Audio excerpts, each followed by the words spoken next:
السلام علیکم ویورز، کیسے ہیں آپ؟ امید ہے سب ٹھیک ٹھاک ہوں گے۔ چلیں جی، آج ہم بات کریں گے ماں ڈرامے نیکسٹ ایپیسوڈ کے واقعات کے بارے میں۔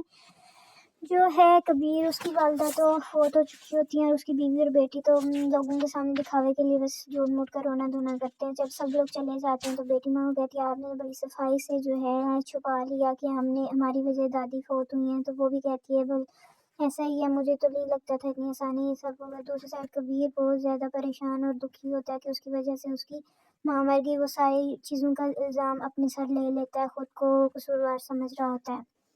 اور کبیر کی بیٹی جو ہے کالج میں وہ ایک اور نئے لڑکے کے ساتھ گھوم پھر رہی ہوتی ہے اور اس سے عاشقی محبت کی باتیں کر رہی ہوتی ہے، اور جب کالج سے واپس آتی ہے تو جلدی سے وہ نظریں سب سے چھپا کے ماں سے چھپ کے دادی کے کمرے میں چلی جاتی ہے۔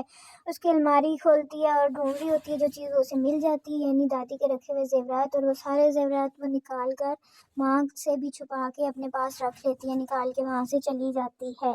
تو جب وہ زیورات نکال کے آئی ماں کے روم میں آتی ہے تو ماں سے پوچھتی ہے آپ کو کچھ ملا دادی کے کمرے سے؟ تو وہ کہتی ہے کچھ خاص نہیں، بس ایک پرانا سا سیٹ ملا ہے۔ بھلا ملے ہی کیوں؟ کیونکہ بیٹی نے تو سارا کچھ صفایا کر لیا ہے، تو اسے کیسے ملتا؟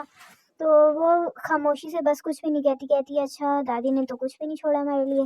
دوسری سائڈ جو ہے تارا ہوتی ہے، وہ اپنے باپ کے کمرے میں جب آتی ہے، والد کے کمرے میں، وہاں پہ وہ فریم میں دیکھتی ہے، اسے اپنی ماں کی تصویر نظر آتی ہے، وہ رو رہی ہوتی ہے اور معافی مانگ رہی ہوتی ہے کہ میری وجہ سے آپ کی جان چلی گئی، میں آپ کا کہنا نہ مان کر بہت پچھتا رہی ہوتی ہے۔ میں باپ آ جاتے ہوئے کہتا ہے کہ رونے سے معافی ملتی ہوتی تو ساری دنیا معاف ہو چکی ہوتی، ایسا نہیں ہوتا۔ تو یہ باتیں کر ہی رہے ہوتے ہیں، اتنے میں آ جاتی ہے جی آسیہ۔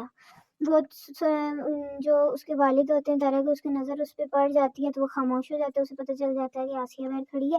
وہ اسے پوچھتا ہے تم کیوں آئی ہو؟ وہ بتاتی ہے میں اس پہ نظر رکھ رہی تھی، دیکھ رہی کام ٹھیک کرتے رہنے۔ تو وہ کہتے ہیں میں دیکھنے کے لیے ہوں، تم رہنے دو۔ دوسری سائڈ ہوگا یہ کہ ارباز جو ہوتا ہے وہ باہر ہوتا ہے لان میں، اتنے میں اندر سے بطول بھی آتی ہے تو وہ پوچھتا ہے کہاں جا رہی ہے؟ وہ بتاتی ہے میں پارلر جا رہی ہوں۔ وہ کہتے ہیں تمہیں پارلر کی کیا ضرورت، تم ہو ہی اتنی خوبصورت۔ تو اتنے میں آسیہ آ جاتی ہے، بطول کی ماں، اور ارباز جب چلا جاتا ہے وہ اسے کہتی ہے بطول کو کہ تم نے اس کو ہاتھ سے نہیں جانے دینا، اچھے موقع نہیں گنوائے جاتے، اس کو امپریس کرنے کی کوشش کرو۔ اتنے ارباز جاتا ہے، ارمان جو ہے وہ باہر جا رہا ہوتا ہے تو وہ اس کو کہتا ہے مجھے بھی ساتھ لے جاؤ۔ وہ کہتا ہے میں ضروری کام سے جا رہا ہوں، میں تمہیں نہیں لے جا سکتا، تم خود چلے جاؤ۔ اتنے میں آسیہ آتی ہے تو وہ پوچھتا ہے کیا ہوا؟ تو وہ کہتا ہے کہ میں باہر جانا چاہ رہا تھا لیکن یہ لڑکا پتہ نہیں اسے کیا مسئلہ ہے، سیدھی طرح بات نہیں کرتا۔ وہ کہتی ہے یہ ہمارے نوکر ہے۔ وہ کہتا ہے اچھا سیریسلی، مجھے لگا گھر کا فرد ہے۔ وہ کہتا ہے نہیں، یہ ہماری ملازمہ کا بیٹا ہے۔ ارباز جو ہے وہ چلا جاتا ہے آفس میں بطول کے والد اور دادا کے پاس۔ تو آسیہ جو ہے وہ اپنی خالہ کے گھر گئی ہوتی ہے اور اسے بتاتی ہے تو اس کی خالہ سے یہ مشورہ دیتی ہے کہ اس کا رشتہ بطول کے لیے کر لو۔